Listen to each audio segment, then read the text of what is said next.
It's a pleasure to be here as well. Thank you so much for the invitation. It's such an honor, a pleasure to meet the family finally, to meet you, Dr. Rosenkranz, in person finally. It's really a great pleasure. So my name is Andres Moreno. I am the winner of the award in the second year, back in 2012. I am from Mexico. I'm born and raised and trained. I went to medical school in Guadalajara in Mexico. Then I moved to do grad studies. I went to Spain, Barcelona, to do a PhD in population genetics and evolutionary biology. Then I moved to the States, so I did a postdoc both at Cornell and then here at Stanford with Dr. Carlos Bustamante, who's also very well known in the field of genetics. So, and then I was appointed a research associate, so I was here at Stanford for, at the end I think it was like for 5-6 years. And recently I moved back to Mexico to set up a whole new lab. And I will tell you about the adventure that has been this whole journey. So let me start by saying that you may have heard this story about this guy who's a Latino student of Mexican descent that just got accepted to go to college here at Stanford. Turns out that he went to the dentist for a regular check and shared the great news with the doctor that he got accepted into Stanford, who questioned his ability to qualify for Stanford, assuming that his acceptance was mostly due to his economical disadvantage and his minority status, right? So the story went viral, and I found it quite interesting because actually all of my research is focused on minorities, right? Particularly from Latin America. Myself, I was born in a rural area in southern Oaxaca, within a Mixteco community. And from earliest stages in my life, I appreciated and realized the richness of diversity that surrounded ourselves in Mexico and Latin America in general, as you can see here. So we clearly can detect that people is of mixed origins, we have all sorts of backgrounds, different stories. And such richness is actually more complex in Latin America because of the mixture of stories that get together in a single territory. And this is mostly due to recent population history intercontinental exchanges from the past 500 years after the European contact, and soon after that, the importation of African populations into the continent. So genetically, we can now use tools to study this diversity, and I think it's, again, a very rich source of opportunities to understand where we come from, what makes us different populations in each region of the world. Despite this richness, the problem for medical genomics is that up to 96% of the participants of the current studies in genetic association studies are from European descent. That percentage is changing, hopefully, I mean, that's the good news, but still we are quite low in the percentage of participants that come from diverse populations from the rest of the world. So that was the main motivation for our group to devote our research into underserved and understudied populations throughout Latin America. But why is that important for medicine, right? So let's imagine this example of a patient that goes to the doctor and has a disease that it has some genetic component, and the doctor says, well, you know, it's all in your genome. Yes, I mean, it might well be true, right? There's some genetic factors there that are affecting the disease. But we're looking at the surface, right? And there are genetic variants that have different origins, right? That have different backgrounds. And the reason why evolution is important in medicine is that because if we do not understand the origin of those variants, right, we will not be able to deploy different measures and public health measures in different regions of the world. So that's what has motivated basically our efforts from the past 10 years. And that coincides with the time I was actually supported by the Rosenkranz Award. I was working in different projects that have regional approaches throughout Latin America. So I would like to mention 3 of them. So the main focus has been, like I said, region by region. We have a study focused on Mexican diversity that was published in 2014. Then we focused on Caribbean populations, and another one on South America.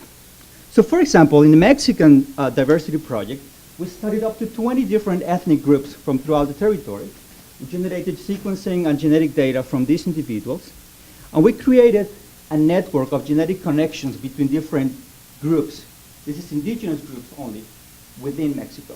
So we can see here that most of the indigenous groups are actually quite isolated. Most of the connections happen within populations and very little connections between different populations that are far away. So that told us about the great degree of differentiation within a single country. So it's not the same being originated from the northern part of Mexico than the Yucatan Peninsula, for example. But not only that, we also found that there are differences in physiological measures that have clinical clinical relevance between people, for example, in the south, in Yucatan Peninsula, from the north. And this was just, to give an example, found by measures of lung capacity, for example. There's different lung function measurements that were different from people in the southern part of Mexico, only due to the origin of their indigenous component in their genome. It was not due to geographic differences or sex or age. It was due to the type of indigenous ancestry they have. So if you have Mayan genes, you have a different lung function than if you have, for example, Tarahumara genes or Seri genes from the Sonora Desert.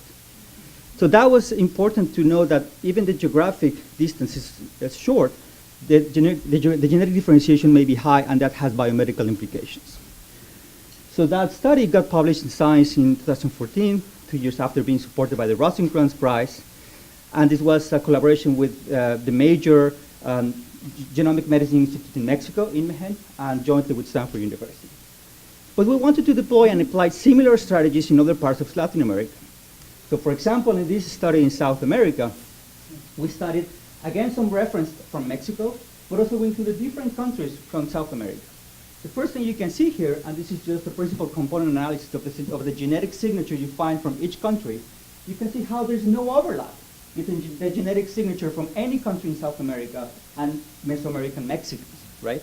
Meaning that this is important for genetic variants that may not be shared between the two regions. And if we keep considering this Latino population as a single homogeneous group, we may be wrong. Even within South America, you can see, even though there's some overlap between countries, see, for example, Peru and Colombia. Despite being neighboring countries geographically, they do not overlap in the genetic signature, with Peruvians being more similar to Andean Quechua and Aymara, and for example, Colombians being closely related to the other Amazonian groups from eastern South America. So we wanted to go even at a finer scale and try to approach in a similar way we did in Mexico in a national diversity study, for example, within Chile. So we started a collaboration with Chilean researchers in this Chile Economical Project to try to understand what are the differences of the Chilean population in this, I wouldn't say 3D axis because Chile is just like one strip, so maybe just two-dimensional geographic space, but to try to understand what is the difference in the population. So that project led to another extension, which I found very interesting. I would like to talk about very briefly.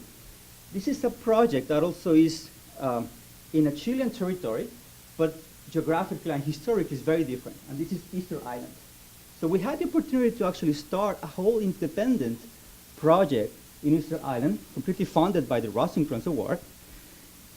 And I found it interesting because Easter Island is actually the most remote inhabited place on Earth. So it's, you have 6,000 kilometers from the South American coast or 6,000 kilometers to the closest airport to the Eastern Polynesia. So here there's admixture as well, like in Latin America, but here the origins are different.